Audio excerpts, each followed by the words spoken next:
Recorded Books presents an unabridged recording of Drums of Change by Janette Oke, narrated by Barbara Caruso. This book is copyrighted 1996 by Janette Oke. This recording is copyrighted 1997 by Recorded Books.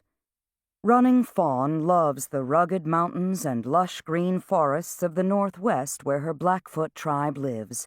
She dreams that someday she'll share a teepee with the chief's handsome son, Silver Fox.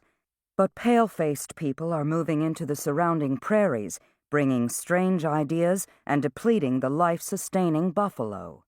When Silver Fox learns to farm like the white men and embraces their beliefs, Running Fawn suddenly finds herself alone. And now, Drums of Change. Chapter 1. Her World. The small figure silhouetted against the outcropping of granite stone was not leaning on it, but just brushing against it, so she knew it was there. Her gaze took in the full scene before her. A contented sigh escaped into the stillness of the morning and brought a hint of a smile to childish lips. Of all the locations for their camps, this was her favorite. Her most favorite spot in her entire 6 winters. She loved it. Loved it. She wouldn't have been able to express it in words, but it was more than love. It was a oneness with the surroundings. A oneness she felt in no other place.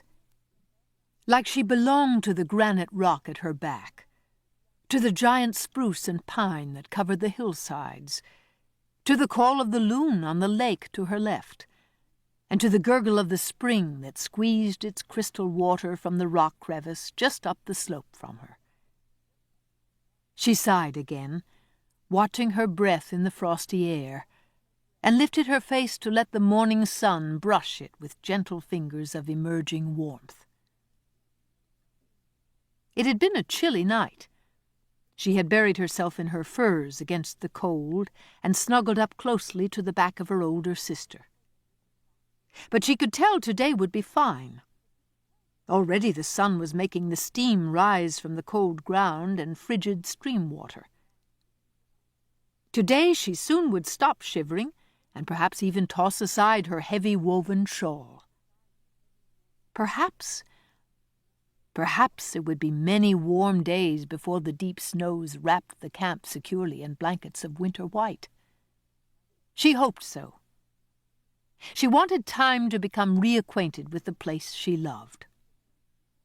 To wander through the woods and wade in the cold stream. To lie on her back in the tall meadow grasses and watch the V's of geese pass overhead on their way back to their southern homes. To pick the few remaining berries from the wild chokeberry bushes and search for the last remnants of summer wildflowers. She dared to hope there would be many nice fall days remaining, even though the limbs of the birch and poplar were already close to being bare, their summer's green cloaks now spread like rustling gold on the forest paths. Her eyes took in a nearby poplar, whose bare limbs were, for the moment, lavishly decorated with a colorful flock of migrating goldfinches. It was an awesome sight, and one that made her heart beat faster. For an instant she imagined joining them, and flying off on buoyant wings to wherever they were flying, gaily chattering at one another as they went on their exciting journey. And then she remembered where she was, and quickly changed her mind. There was no place in the entire world that she would rather be. Suddenly she tensed and shifted her body. She lifted her head, tilting it slightly to catch a faint sound that reached her on the gentle wind that played with the loose dark hair against her cheek. She had not, as yet, redone her black braids. She pushed the strands of hair aside with a small bronze hand so that her full concentration might be given to the sound. Yes. Yes, it was the call of a black bear. Not so much a call as a grunt. Likely a mother, urging her first-year cubs to hurry in their meandering forage for food before they would follow her to the den, where she would spend one more winter with them. She smiled in delight. Wise beyond her years, she knew her people would be very pleased to know that a bear lived close by. Their food supply was assured. If food was scarce in the area, the bear would have moved elsewhere. To keep listening to this audiobook, I've left you a link in the description so you can do it, at no cost thanks to Audible's 30-day free trial.